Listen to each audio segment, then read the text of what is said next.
ابھی پریشان ہے بندہ اور دوسرا کوئی حل ہے ہی نہیں، پریشانیاں ختم ہی نہیں ہو رہی، ڈپریشن کا شکار ہو جاتا ہے بندہ، ٹینشن ہو جاتی ہے۔ تو جب آپ اس حد تک پریشانی میں بڑھ جائیں کہ آپ کے سارے راستے آپ کے لیے بند ہو جائیں کہ ان پریشانیوں سے نکلنے کا کوئی راستہ ہی نہیں ہے، ٹینشن سے نکلنے کا، ڈپریشن سے نکلنے کا آپ کے پاس کوئی حل ہی نہیں ہے،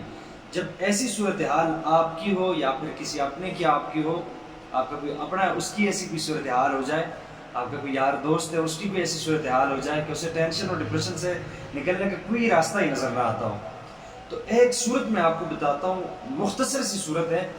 اور نبی پاک صلی اللہ علیہ وسلم پر جب یہ صورت نازل ہوئی تو آپ علیہ السلام انتہائی پریشان تھے۔ اگر میں یوں کہوں تو یہ بات غلط نہیں ہوگی کہ آپ صلی اللہ علیہ وسلم اس سے پہلے کبھی اتنے پریشان نہیں ہوئے تھے۔ تفصیلی واقعہ ہے اور شان نزول بھی اس کا کچھ اسی طرح کا کہ نبی علیہ السلام پہ جب وحی کا سلسلہ بند ہو گیا تھا اور آپ صلی اللہ علیہ وسلم انتہائی پریشان ہو گئے تھے، تو یہ صورت نازل ہوئی تھی، اور اس صورت کے بعد نبی پاک صلی اللہ علیہ وسلم خوش بھی ہوئے تھے، نبی پاک صلی اللہ علیہ وسلم کی پریشانی بھی ختم ہوئی تھی۔ تو جو بھی بندہ اس صورت کا ورد کرے گا، تلاوت کرے گا، مقدار بھی میں آپ کو بتاتا ہوں،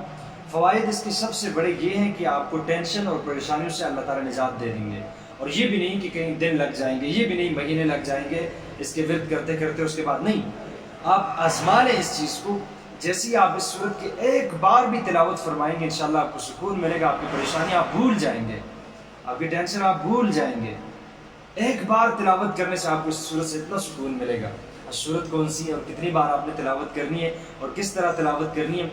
30ویں پارے کی صورت ہے سورۃ الضحیٰ، والضحیٰ واللیل اذا سجی ما ودعک ربک وما قلی۔ چند ہی آیتیں آپ نے دیکھ کے پڑھنی ہے تو دیکھ کے پڑھیں، یا پھر یاد ہے آپ کو تو یہ بڑی نعمت کی بات ہے، اگر آپ کو سورہ ضحیٰ یاد ہے تو آپ اسے حفظ کر لیں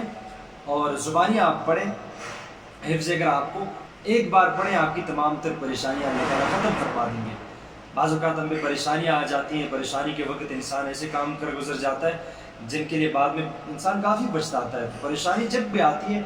بجائے اس کے کہ آپ پریشان ہوں، بجائے اس کے کہ آپ غصے سے کام لیں، بجائے اس کے کہ آپ کے ہاتھوں سے کوئی الٹا سیدھا کام، فوراً سے سورہ ضحیٰ کا ورد شروع کر لیں، تلاوت اس کی شروع کر لیں، انشاءاللہ پریشانی سے آپ کو اللہ تعالیٰ نجات بھی دیں گے، اور پریشانی کے وقت آپ کچھ الٹا سیدھا بھی نہیں کریں گے۔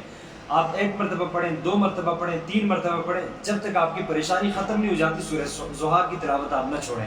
انشاءاللہ یہ اپنی روٹین بنا لیں اور طریقہ کار اپنے لیے یہ بنا لیں، انشاءاللہ جب بھی پریشانی آئے گی آپ کی عادت بن جائے گی، پھر پریشانی سے نکلنے کے لیے آپ یہی نسخہ استعمال کریں گے انشاءاللہ۔